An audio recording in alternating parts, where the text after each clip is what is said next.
Ay, ito yung mga alaga ko, ganyan sila kalalambing. Magkakaklose yan sa isa't isa. Hindi yan sila nag-aaway-away. Ayan sila, o kahit ilan sila sa bahay, marami kaming alaga. Ayan, hindi sila nagkakaaway-away kasi dinidisiplina namin sila. Bawal sila mag-away-away kasi magkakapatid lang sila. Iisa lang ang pinanggalingan nila, tatay nila at saka nanay nila, iisa lang po.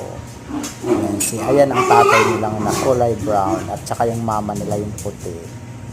Yan, mahal na mahal ko yan guys. For today's vlog, sana po bigyan nyo naman kami ng kahit konti pangpakain namin sa amin mga anak.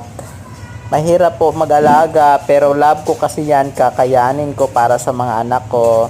Maraming salamat. Thank you sa inyo. God bless all.